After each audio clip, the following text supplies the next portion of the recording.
from the board at that time was that they felt that this was an important conversation. However, with the new board members and a lot of things going on, they wanted to slow that down a little bit to give everybody a chance to kind of get through a couple of kind of the key projects that we're working on now, and just give the new board members a chance to kind of orient themselves. So we've sort of put the brakes on that and are not moving forward with the strategic planning process right now.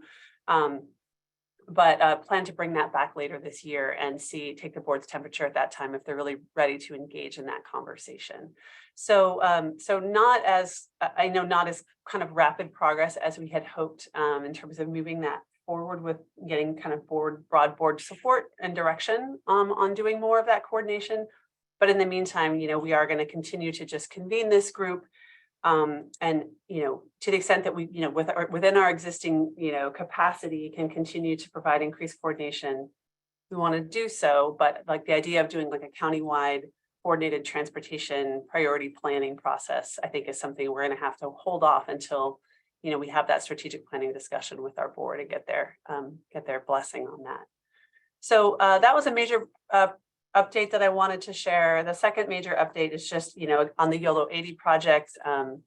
We're continuing to move forward with that process. The EIR is scheduled to be released in June. And so we're working with Caltrans on making sure we have a robust kind of community engagement process for that. And then we're also working on the concept for establishing tolling, which means having both a tolling authority so that we have the ability to toll, and then also doing some kind of the kind of policy development around kind of what a tolling concept would look like.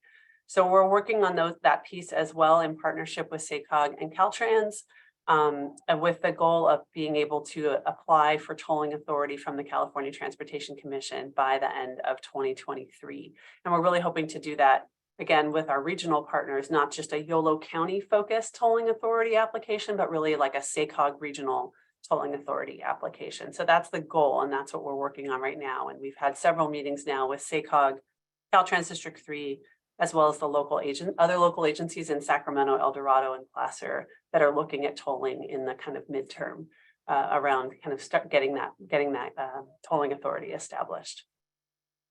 So those are my updates. I want to stop and see if there's any questions on any of that. And then hear from other members of the TAC about any kind of updates you want to share.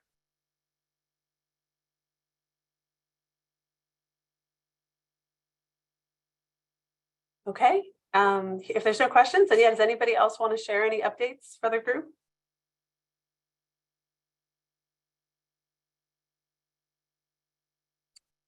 Okay, everybody's just ready to talk about budget. So, well, I do want to say thank you for organizing that tour with the Caltrans officials and SACOG. I think those are important. If we can do that going forward, I think that's going to be beneficial for all our projects. So thank you for pulling that off. Thanks. Yeah, appreciate that. Really, all the credit goes to Brian Avenat, who did all the work to make that happen. And he's not here, but I will pass that along to him. Thank you. And there is some talk about maybe we try to make that an annual event. If so, to just bring everybody together and look at what the different priorities are. So yeah, more to come on that. Okay, any other updates from anybody else? Okay, if not, then why don't we go ahead and jump into the budget conversation, and I will turn it over to Eric to talk about our planned transit service levels for next year.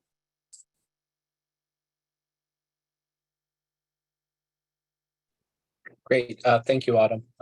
As Autumn said, I'm here to provide some technical information about the services that we're looking at doing, and we're recommending that the TAC receive these updates and provide feedback to us. A key component of the budget is always the service plan. And so we have before you the proposed level of service for the FY 23-24 budget. This includes increasing service, an additional roughly 9,100 hours for FY 20 from FY 22 to FY 23. A lot of that improvement is in the Route 42A and 42B improvements to get to 30-minute service all day long. There also includes some service improvements for the West Sacramento local routes, mainly bringing them back to their pre-COVID service levels, increasing the span, in particular on weekends and evenings.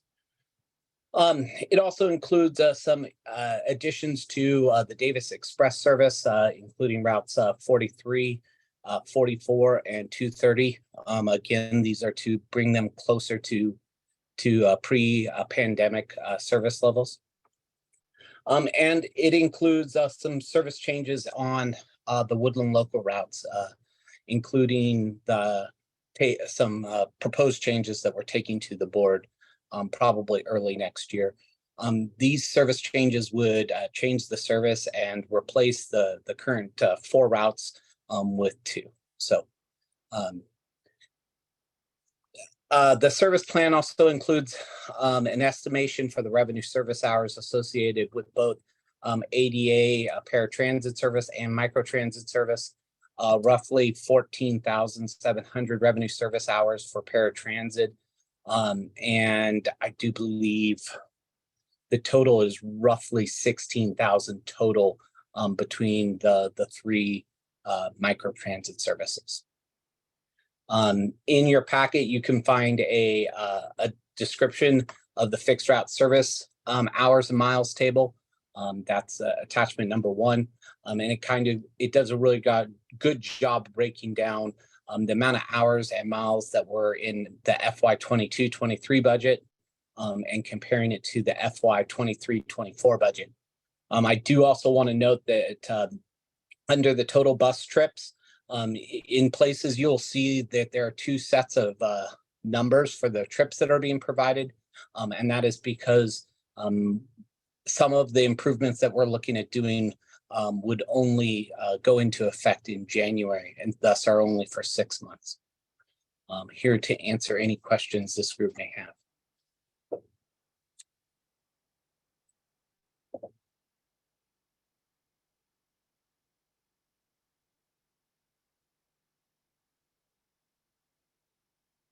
I'm hearing no questions. Any comments? Sorry, I have questions. I was just being polite. Oh. And seeing if anybody else had questions first. So one thing is, I know we've had some discussion in the past, I think with Autumn and Eric, about federal stimulus helping the budget, or kind of comments about what other transit agencies are doing. Is there federal stimulus money that's backing up this budget or in some way contributing to the budget? I guess probably my big question is, and if so, when will that be not available, and what kind of impact will that be, in 1 year, 2 years, 3 or 4 years, how many years? Yeah, Leo, do you want to take that one? Yes, I'll be happy to. So it's a great question, sort of previewing what I was going to talk about. We are, in the current year, we're only, we budgeted a relatively more modest amount, about 1 million of our remaining 6 million, 1.3 million.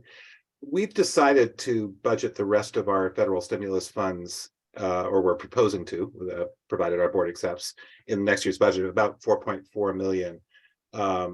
And we will, which reduces our need, since that's 100% money, it's primarily reducing our need for sort of 50% money. So in the future, we are definitely going to need to make up for that stimulus funds in order to maintain this level of service. And so it does mean that we can continue we don't have to take, you'll see in terms of the proposal for LTA and STF, we're not asking for a very large amount more of those funds in this next budget, but a budget the following year, there'll have to be some real choices made about how to balance that budget. Okay, sorry, can you clarify? I heard you say 1.3 and then 4.4 is, you said 1.3 is for the current year and 4.4 is next year, or can you clarify that? Yeah, I'm just, I want to confirm the, it was 4.4 in the budget year. And in the current year, I'm just confirming, I believe it was about 1.3 million. But ballpark, budget. yes, that Yeah. ballpark, yes, that's right. 1.3 in the Yeah. current year, yeah. Okay, so this budget proposal in front of us assumes 4.4 million of federal stimulus money that will not be here the year after. That's right. Ooh, okay. Um, So it in- the what? I do have to comment. Collective- Yeah. It's 4.4 million of CARES Act funding. So, Okay. Sorry, not knowing my federal acronyms, I assume that's one-time money from the federal government. that's right. Correct. Okay. So if you divide it by 4, you know, Davis, Woodland, West Sac, and the county, and I'm sorry, Winters, I mean, that's like a $1.1 million hit to our budget the year after this budget year. On average. Yeah, That's well, it's a little that's a little bit, go ahead, Leo. well, to the extent that we are able to, it depends partly on our allocation of the ongoing federal funds, transit funds, which are for operating or at a 50% match level, and for maintenance are at an 80% match. So if we have sufficient of those ongoing federal transit funds, then the trade-off would be more like half of that, or perhaps slightly under half of that. But So you're more like right. 2 million. CARES Act. Sorry, go ahead. Oh, go ahead, Brent. So CARES Act, we're assuming in this budget, there's $4.4 million of CARES Act in the budget for next year. It won't be in there the following year. That's right. That's correct. So And I want to with clarify that in terms of the CARES Act funding, you know, we have been sort of trying to use it up slowly, knowing that it's one-time funds, and which is why we only used a little, you know, $1 million and change last year. But what's happened is that the feds are saying, no, really, you need to use all this money or taking it back.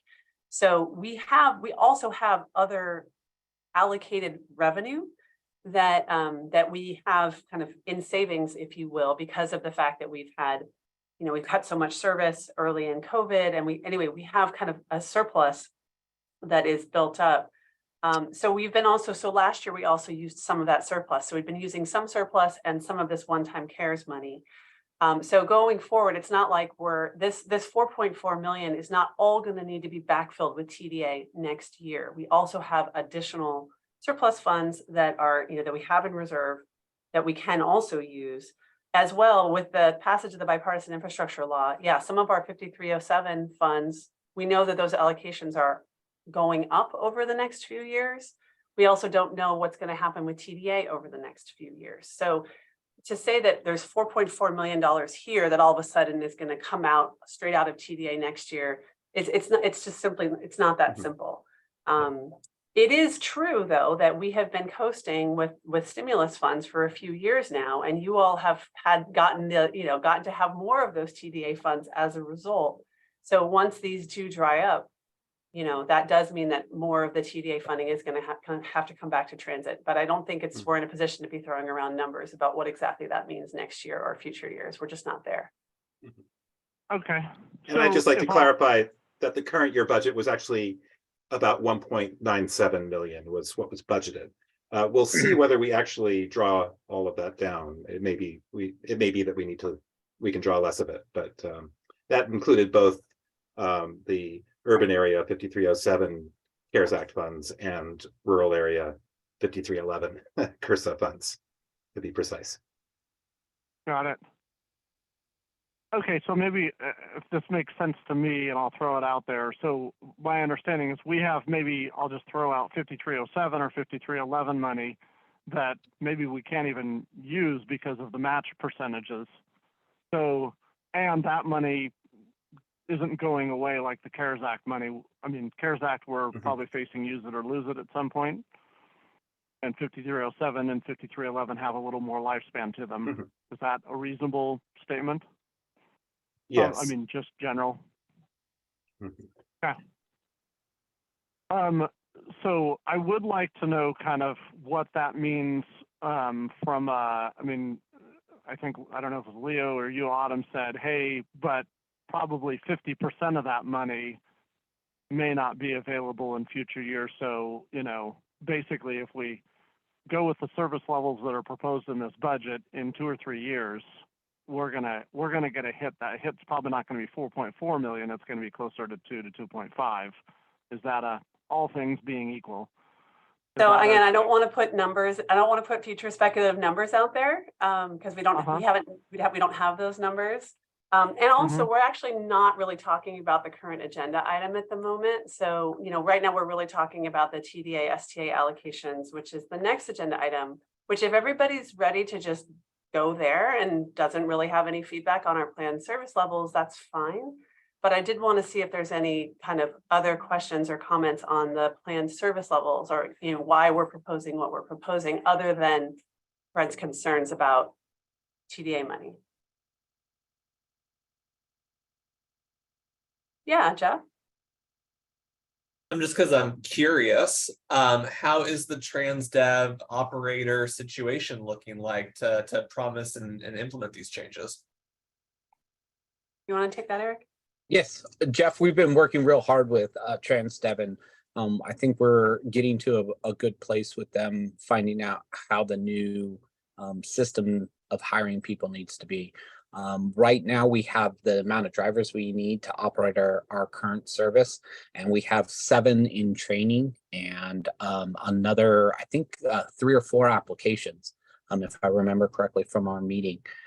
With all of that being said, I think the most promising thing that I've seen in all of the discussion and in all of the improvement is that we've had a higher percentage of those people both accepting jobs and then also getting through training and then staying on. So I think we're going in the right direction. So that's the hope. We are also notifying, you know, we're trying to be good partners with TransDev and provide great information about, you know, what services are down the road to give them plenty of lead time. One thing I did want to note is that for the 42A/B expansion to 30-minute headways for the rest of the day, that's not planned, right? Correct me if I'm wrong, Eric, until January. So it's only 6 months of next year's budget that includes that. So there's some ramp up time. We're not assuming we would be implementing that right away, July 1. Correct.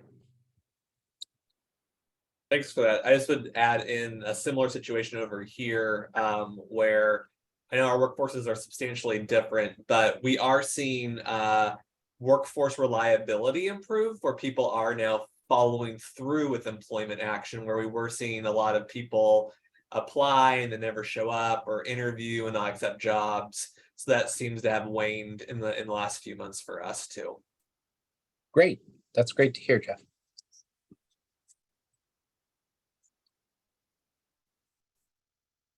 Are there other questions for Eric on the service improvements? I had a couple things I just wanted to note. You know, one is, you know, for the express bus service, we had actually budgeted last year for most of these changes, but we just hadn't moved ahead with them because of our lack of available drivers, and we decided to prioritize the new drivers for the Route 42 service increases rather than for the express bus increases. The one change, though, is from last year is that we are proposing bringing back the Route 44, which is the South Davis Express. And that's in response to some of the concerns and feedback that we received from the community about with the changes to the Route 42, that the Route 42 no longer stops in South Davis, combined with the fact that we discontinued the South Davis Express. There was no longer any Yolo bus stops operating in South Davis. And so we had a board conversation several months ago about this, and also with our Citizens Advisory Committee, where they were supportive of bringing back some amount of limited express bus service to South Davis. And so that's what you see in here. And so I just wanted to kind of just touch on that a little bit to clarify some of the backstory there.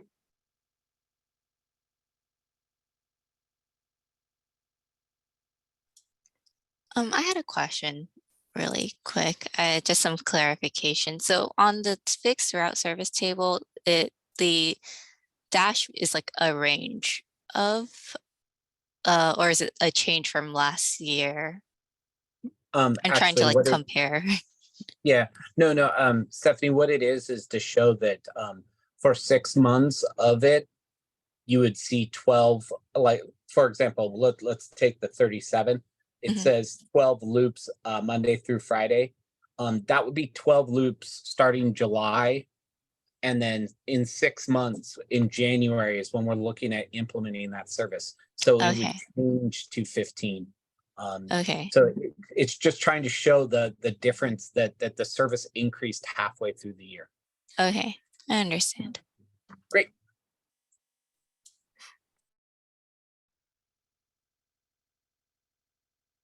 Okay, if there's no other questions, then why don't we go to Leo's presentation on, oh, yep, go ahead, Brent. Sorry, I do have a question.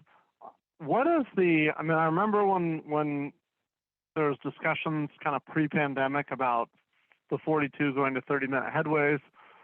Thought there was a lot of back and forth, and then kind of the way it ended up was, oh, it's just during peak hour. Is there, I mean, ridership that justifies doing 30-minute headways kind of off peak, or what's the? Can you go add a little more to the basis of that decision? Sure, I'll start, Eric, if you want to chime in.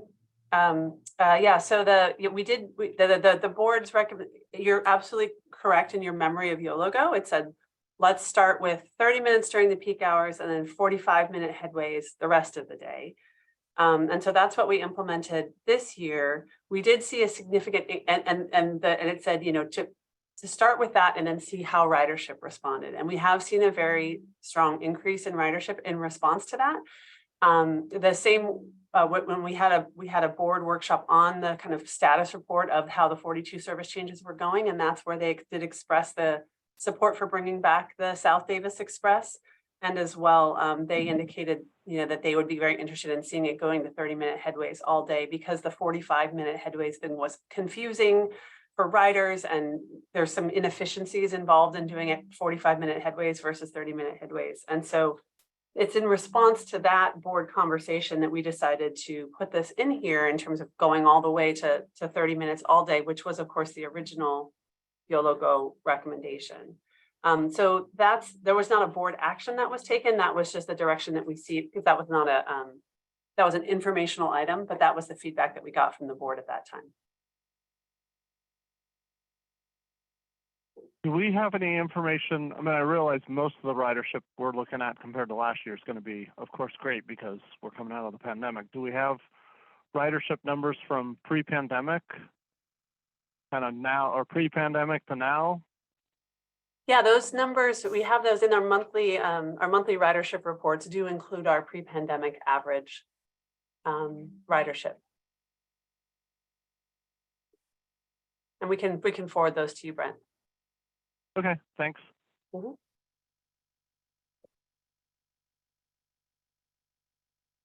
Okay, any other questions? All right, if not, let's go to our next agenda item, which is Leo and the use of STA and LTF to support the new budget. Thanks, Autumn. I'm going to be speaking from page 11 of the packet that was sent out. And I'm sure all of you are familiar, but we're talking about the allocation of LTF, Local Transportation Fund, and State Transit Assistance Fund, STA, that was just on March 16th, was approved by SACOG. And STA funds come from diesel fuel, and LTF from 0.25% of the general sales tax collected statewide. And the allocations are both based on the change in the projected amount that will be collected under those, and also changes in the population estimates for the different jurisdictions, which is why some of the numbers go up and down by different percentages for the different jurisdictions. And in this period, compared to last year, I think both Winters and Yolo County went up in terms of their population percentage for Yolo County, which is why they had different especially for the LTF. So overall, the service area was allocated 17.6 million in STA and LTF funds. And that was in 22-23. And in 22-24, the combined amount rose to 18.3 million, so about a 4% increase. And there's a table, the first table in the packet shows how it looks for each jurisdiction, if you want to see for both the STA and the LTF. The allocation methodology that we're proposing for how to split these funds is that the STA funds, since they are really completely transit oriented, are the first ones being used to support the YCTD transit operations. And so we're proposing that whether it went up or down, that tranche is part of the formula coming to YCTD. And we're also proposing that the change in the LTF funds be shared proportionately compared to last year between the jurisdictions and YCTD. So those jurisdictions which saw a decrease in LTF, like Davis going down by 5%, Woodland going down by 3.6%, those would have their share coming to YCTD reduced by the same percentage, and those seeing it increase we would both share in the increase.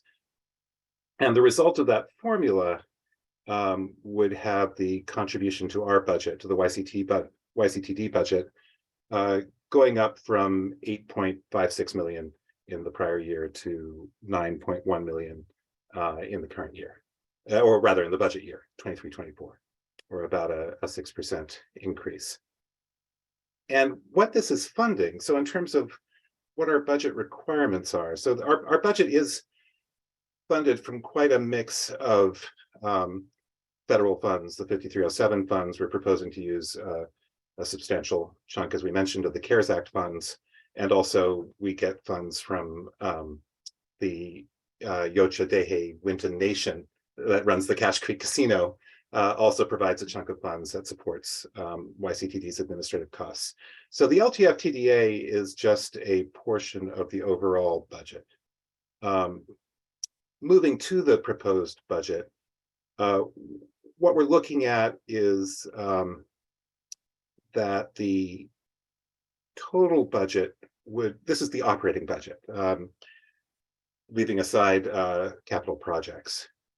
We're proposing that the budget be 20.2 million, which is a rise of 2.4 million from the current year's operating budget. This is shown in table 2. So the LTF and STA increase is only about 500,000 of that 2.4 million increase.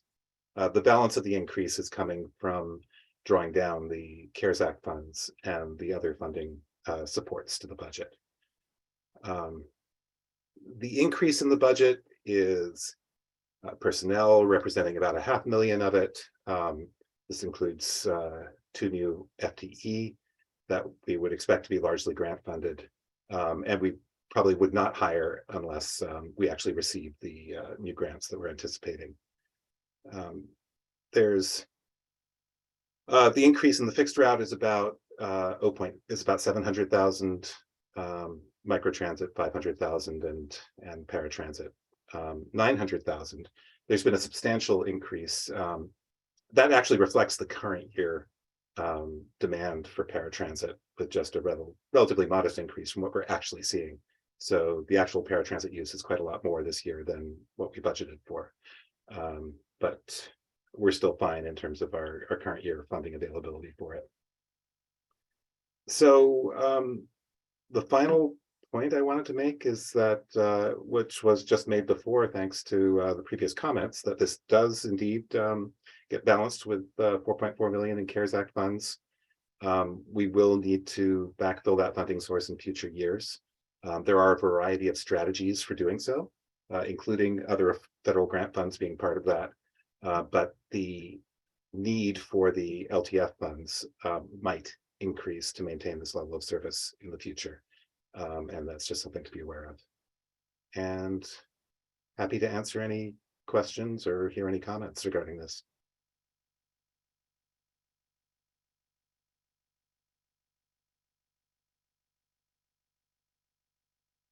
one more thing I would like to say, I say we'll be presenting the full proposed project budget as well at our board meeting in May. But one of the significant, we do intend to keep on maintaining our fleet. And so that project budget will include hopefully replacing 2 of our buses in the coming year. But again, that's not reflected in this operating budget.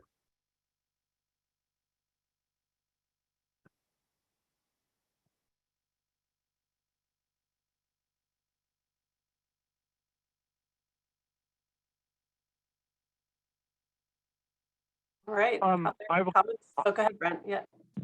I definitely have questions. I was just seeing if other people did. Hey, I know we've had some discussions. I mean, we have a sales tax consultant that gives us sales tax numbers and kind of the predictions. Well, I think some of it's actual data for current, and then predictions for the next 2 years is that sales tax is going to drop some, not Great Recession type dropping, but some dropping. And my understanding is the LTF money is based on sales tax, but it's kind of delayed by a year or two. Do we have any projections on what the LTF is going to look like in future years? I guess my overall concern there is that if the city's experiencing, you know, a general drop, or we're seeing a drop from our consultant, or are you seeing the same, or any commentary on that? Thanks for bringing it up. It is part of the sort of longer term planning contingencies we have to be concerned about. We have not done our own modeling. We're really relying on the State Department of Finance and SACOG in terms of the estimates they provide us. And so I don't have an independent estimate of that. Yeah. So does SACOG or the state give any estimates, or they just give you the numbers they have in front of them? I don't know if anyone knows more than I do about this, having been part of it. In that particular action by the SACOG board, they didn't talk about future estimates as far as I'm aware. Yeah. Yeah. Okay. I mean, sorry, when I say the numbers they have in front of them, it's whatever this year's allocation is. They don't estimate beyond this year, basically. Yeah. Okay. Okay. I mean, yeah. I mean, my overall concern is, you know, what happens in fiscal year 25. So, I mean, I know we don't have an exact number when you balance not having CARES, but we're kind of holding other 5307, 5311 money in the bank, and we know that's coming, but we know that, you know, we're going to have a drop, probably a pretty significant drop. I guess my other thing is that combined with a number of the proposals for service, we're only paying for 6 months. I mean, the biggest one is 42A and 42B. We're only paying for 6 months of that service. So, and then you add to that sales tax, you know, concerns with sales tax. I mean, 50 fiscal year 25 could be a pretty significant drop for all of us when we combine those three pretty significant costs. I would say not Woodland's issue, but I know there's a number of routes in here for Davis and West Sac that are also 6 months only, and so you're gonna face a bigger hit because of that, because you're only paying, you know, a generally speaking rich budget year, you're only paying half of the service, and then, you know, the following year you're gonna get hit even harder when you have to pay for the full year there. So, you know, I think there needs to be some level of understanding from the jurisdictions of what this is going to look like in fiscal year 25. So right now, I mean, it looks pretty good. I mean, most of us, I think, are getting a similar amount of money we had last year, and which arguably is historically, you know, pretty good numbers. But you know, I know we talked to our finance department after these meetings and after we get the budget, and I think the message for me is if this proposal moves forward, a year from now, it's going to be pretty painful. So I guess I'll be expressing that to my YCD board rep, and I guess my concern, and my city manager, and I guess my concern is, you know, this is great for today, but when we see the budget impacts for each of us in a year, you know, I don't want to be in a situation where we've added all this service, and then a year from now we either have some pretty significant financial issues, or we're having to cut service that we just added a year earlier. So I think that's kind of my comment overall, big picture. Let's see. Did have Possibly a follow-up conversation. I am concerned about the trend with paratransit. I know for Woodland that's going from 500,000 to 800,000, which not a huge deal today, and I think that's. But I am concerned. I mean, we're a pretty significant share of that, so maybe that's a side discussion about that number being so big and Woodland's percentage being so big. I think we'd want to have a side discussion on that.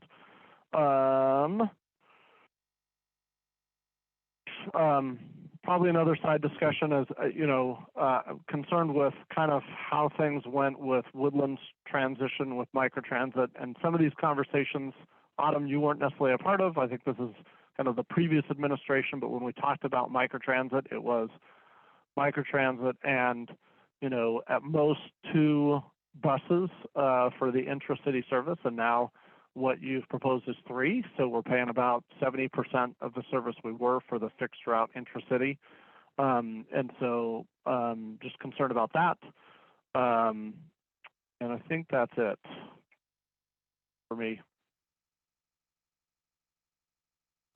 Hey, Eric, did you want to talk a little bit about some of the changes that we've been doing with the paratransit operations and, in response to that? I think we've also really noticed how much the numbers are going up in terms of the paratransit ridership, and some of that has to do with like an aging population, which we know we're seeing statewide and very much so here in Yolo County. So we just have more people that are qualifying, but we also have been making some changes to how we manage our paratransit service to try to address some of that. Maybe you could speak to that, Eric. Yeah, currently staff is working, the planning staff is working on an update and an implementation of of new sets of paratransit policies. I think the big thing is making sure that there's clear communication in all of the documentation that we provide about the use and needs, the need and use of those services. And so we did this back in 06 and in 08 and did see some minor decreases in ridership due to people understanding what they can and can't do with paratransit service. So staff is working on that. We will have a new ADA, we call it Rider's Guide, that will be out, and we will probably at that time also look at doing a registration of all of our passengers at that point. And Eric, didn't we also implement use of new scheduling software for paratransit trips? It was being scheduled by hand, and then, so we think there was some opportunities for better efficiency in terms of combining trips, right?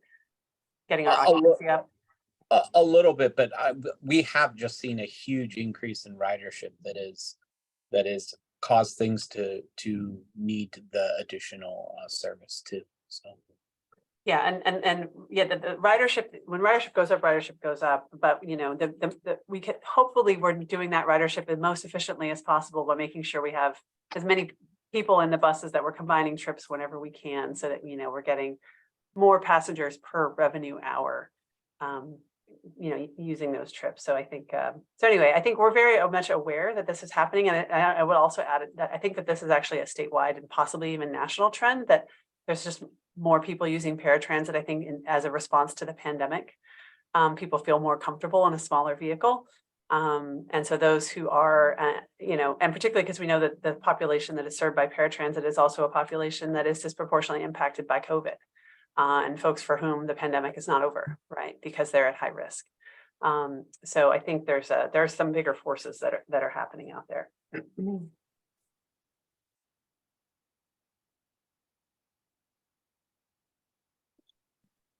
Other questions? Yeah.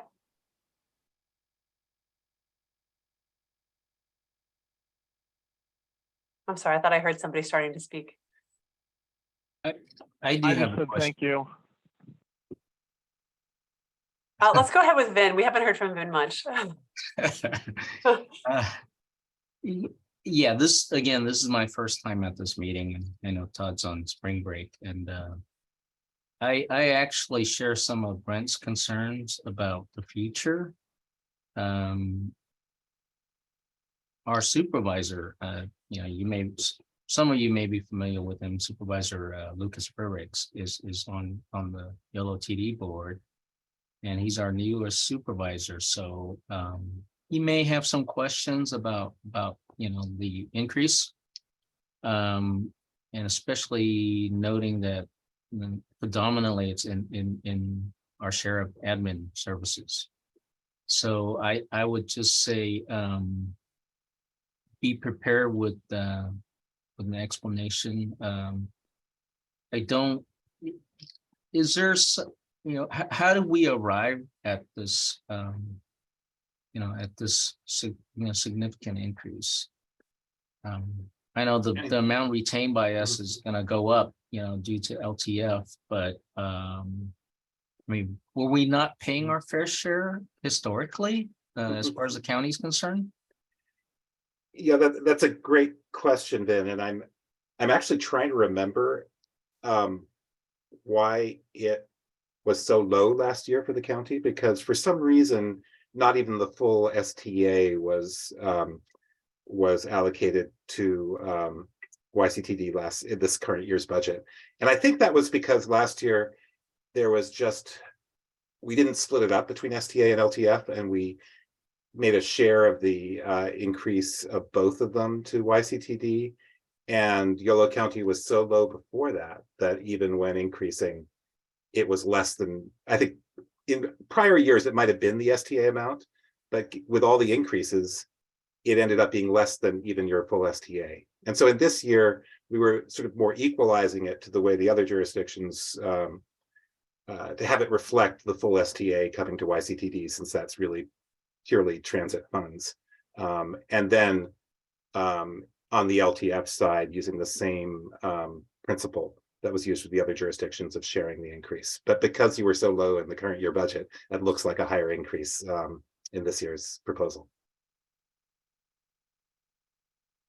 Yeah, like I said, I'm okay with with the budget as presented. As Brent has mentioned, I am concerned about the future.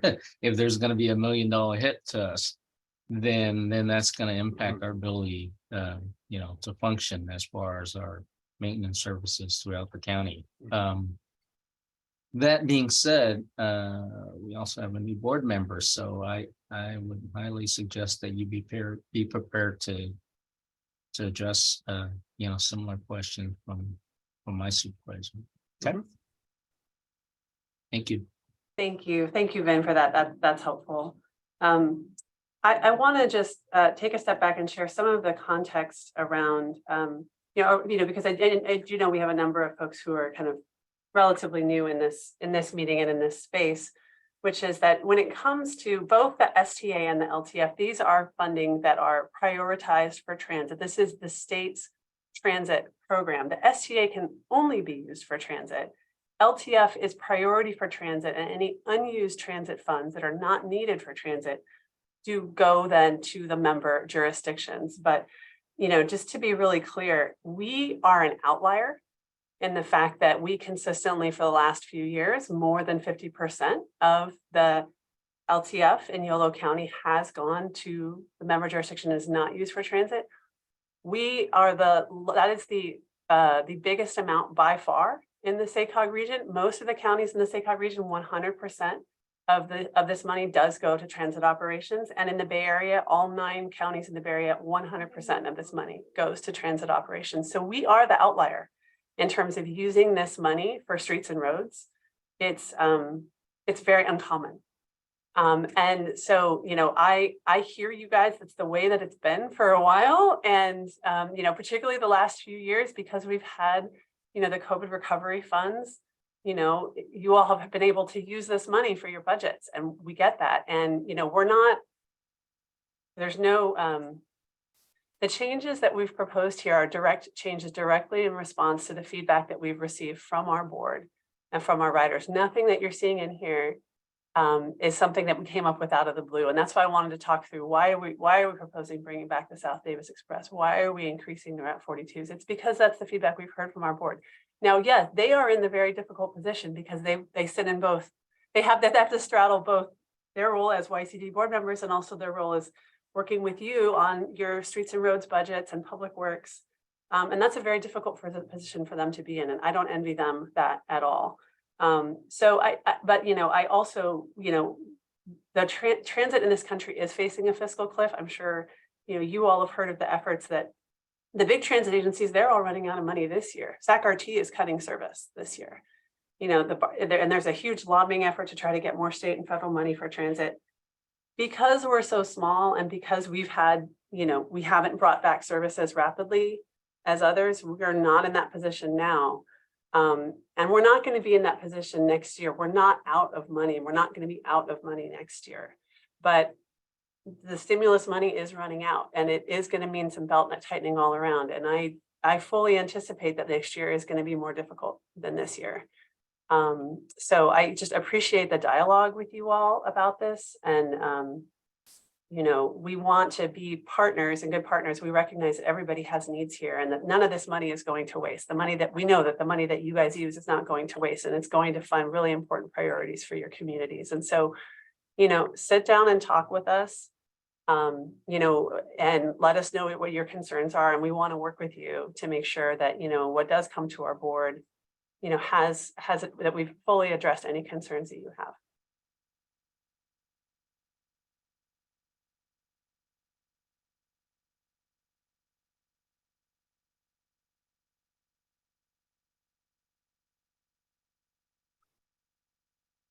Brent, did you have other questions or comments?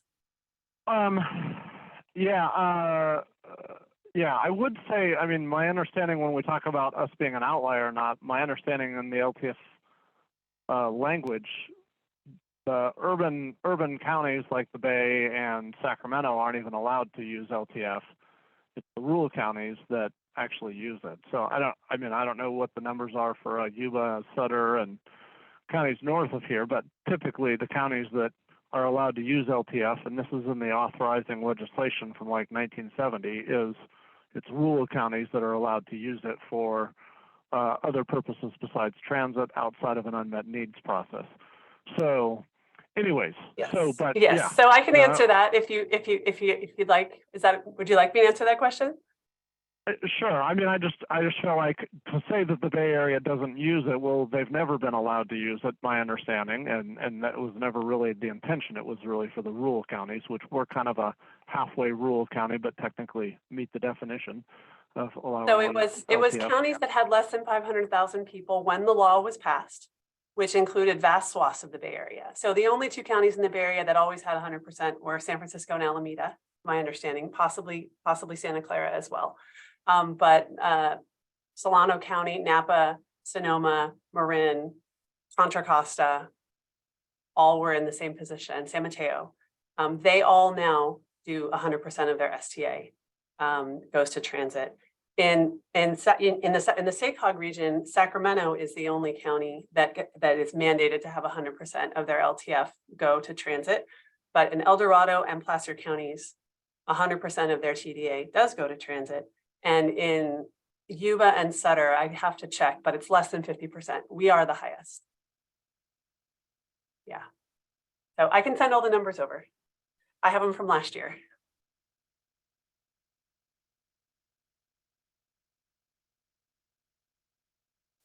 And we can also take it offline if nobody else is interested. But I think this is an important dialogue, and Brent, you've had a lot more experience with this, and so I always appreciate hearing your concerns, and and I think want to make sure that we address them.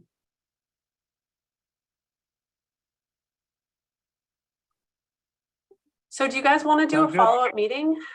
How do you want to proceed from here? We're just about out of time.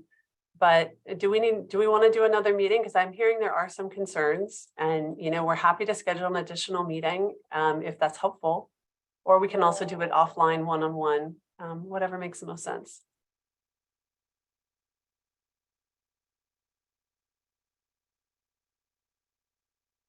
So the timeline, just to make sure.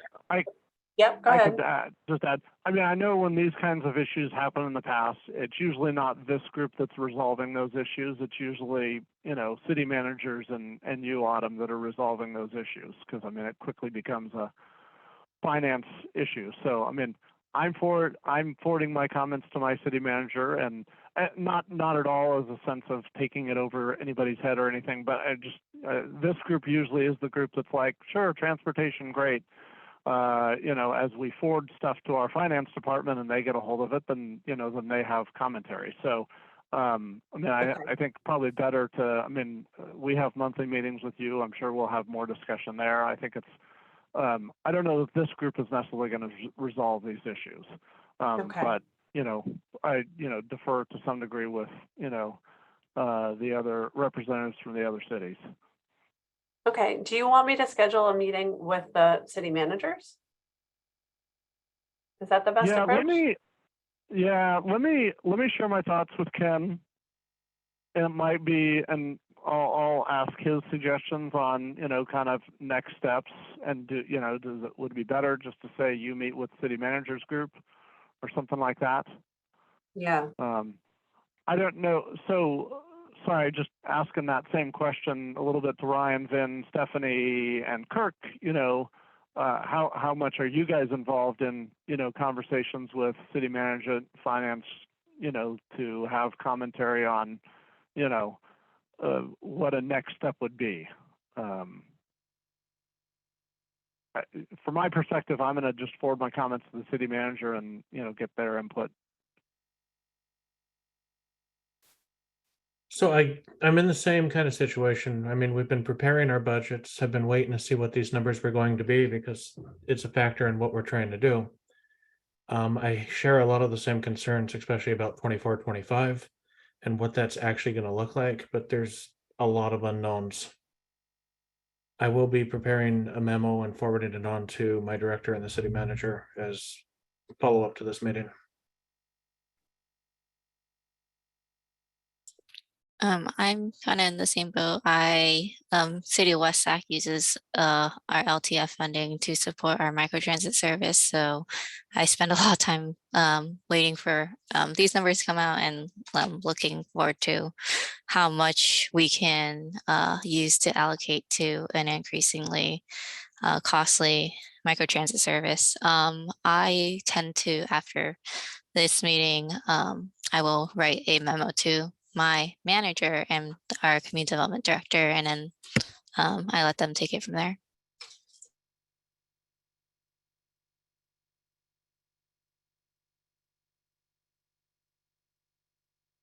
I don't know if Kirk wanted to chime in on that. I will just say, you know, we have this process of meeting with you all is what's in our bylaws as far as the budget process. You know, that we have this meeting with you and provide this information to you by the end of April, technically, is when we're supposed to have the budget to you guys. But if there's a better process going forward, definitely open to your suggestions on how to do this. I've kind of just honored the process that had been established before, but if you feel like there's a different group of people that ought to be part of this conversation rather than the regular TAC, again, like, however, you know, makes the most sense to have these to work this out. Because I mean, of course, like, ultimately it's all going to go to the board and the board can work it out, but as much as possible, I think we all, you know, all of our interests are served by, as much as possible, trying to get on alignment at a staff level if we can. And so anyway, just to say, I know we're out of time, but I'm happy to take your suggestions on how to improve the process going forward. I do have a suggestion. I've been involved in, you know, by example, when I used to be at West Sacramento, when we have budgetary impacts from regional SAN or, you know, sanitary sewer treatment. I think in the future may be helpful with this meeting, for us to maybe include some finance folks. That way, I see this as a, you know, a heads up, right? We're all eagerly waiting for the information, and the sooner we get it to our, you know, finance department, the more they can prepare for it, right? So I was not aware, but I think maybe in future years, I may invite our, you know, CFO to this meeting. designee or somebody, you know, from our finance department to join this meeting. So they can start analyzing impacts to our overall budget. So I think that might be helpful. Okay. That's great. Happy to do that. So from my historical perspective, you guys are actually doing like 3 weeks better than it has been for the last 20 years. Usually we would get a budget document April 30th in an email, here you go.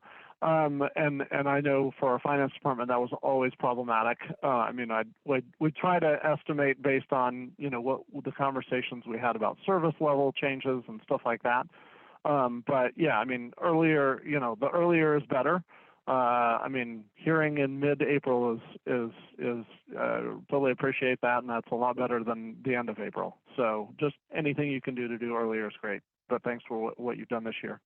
Well, thanks, Brent. I appreciate hearing that.